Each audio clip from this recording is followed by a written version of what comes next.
Kas teadsid, et Evershed Sutherlandil on globaalse advokaadibüroona muidugi ka palju rahvusvahelisi kliente?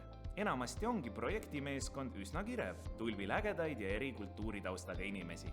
Väga põnev on teada saada, millised õiguslikud probleemid ja võimalused ühes või teises riigis on ja kui palju erinevaid juriidilisi aspekte võib tõstatuda ühes piiriüleses projektis.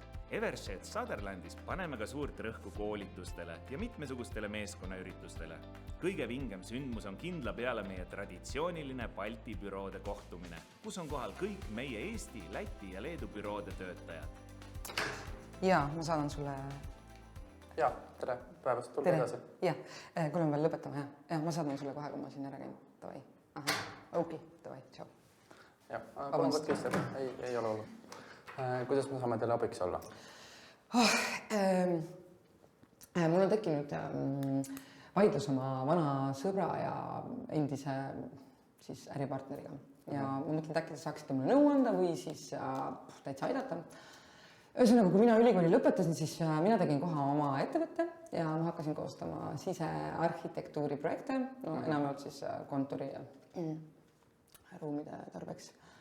Ja meil läheb päris hästi, me oleme kasvanud Eestis üheks suurimaks oma valdkonnas ja meil on ka koostööpartnerid siis välismaal. Ja ma ei tea, mingisugune 10 aastat tagasi äkki mul tekkis vana klassivennaga selline idee, et teha koostööd. Riho on ta nimi.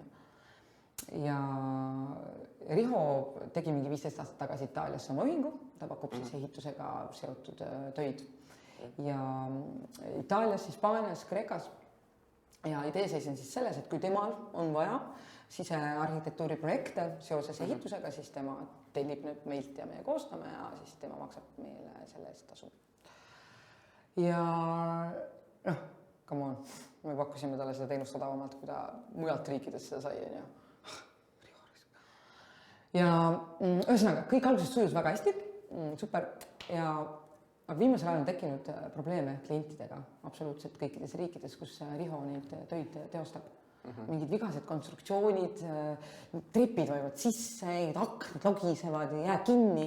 See aru, mis sisse ta paneb neid mingisuguse püksikummiga sinna seina külge kinni või vaadaku projekti, siis hakaku ehitama. Mis kõige hullem, ta süüdistab mind nendes probleemides ja meie koostatud projekte, kuigi tegelikult need probleemid pole absoluutselt seotud ju projektiga. Ja tema Itaalia ettevõttes on esitanud hagi meile ja nõuab siis kõikide kulude hüvitamiseks 1,5 miljonit. Et ma üldse ei tea, kas meil on kuidagi võimalik kaitsta ennast selle nõude eest või äkki ma peaks lihtsalt välja tegema, sest ma ei tea, see on esitatud kuskil Itaalia kohtusse. Aga kas kui te Rihoga koostööd alustasite oma ajal, kas te sõlmisite ka mingi lepingu selles osas või kuidas teile see koostöö on üldiselt toimunud, kas olete helistanud või on mingi meilivahetused olnud?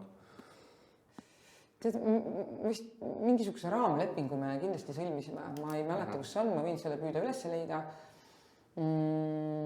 ja tead, me ikka suhtlesime telefoni teel ja võib-olla lasi saata mingisugust meili, aga see oli seotud nagu projekti mingisuguste detailidega, aga see oli kõik nagu. No, meil oleks väga kasulik, kui te sooksite selle raamlepingu kusagilt üles leida, sellepärast tavaliselt lepingus on mingid kokkulepped selle kohta, et millises kohtus mingid vaidlused lahendatakse või millises õigust sellele vaidlusele või siis lepingule konkreetselt kohaldatakse. Et sellest oleks meile kindlasti väga palju abi. Aga kas te äkki mäletate, kas see lepingus oli mingi kohtualluvuse kokkulepe, et millises kohtus vaidlused lahendatakse, mis sealt lepingust tõstatuvad? Ega ma täpselt ei mäleta, aga ma olen nagu üsna veendunud, et me leppisime kokku, et kõik vaidlused lahendatakse Eestis ja Harju maakohtus. Ja ma ei mäleta, et me oleksime mingisuguseid muid kokkuleppeid lepingusse pannud. Selge. Aga kas Itaalia kohus on ka selle asja menetlusse võtnud? Kas nad on teil palunud vastata või mingit seisukohta esitada? Ja eile sain postituviga sain nendele kirja postkasti, et nemad on Riho materjalid kätte saanud ja et nüüd on mul aega siis vastuväiteid sellele nõudele anda 30 päeva jooksul.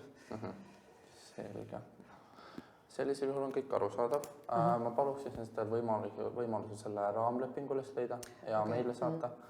Ja pärast seda, et kui me selle raamlepingu oleme üle vaadanud, saame pakkuda välja erinevaid lahendusi, et kuidas seda olukorda siis oleks võimalik lahendada. Okei, kõlab hästi. Aga aitäh teile, et leidsite aega meiega kohtumiseks ja kena päeva teile. Aitäh teile. Päeva. Ja, kuule, aga ma mõtlesin, ma ei saa rääkida, kui sa, issand jumal.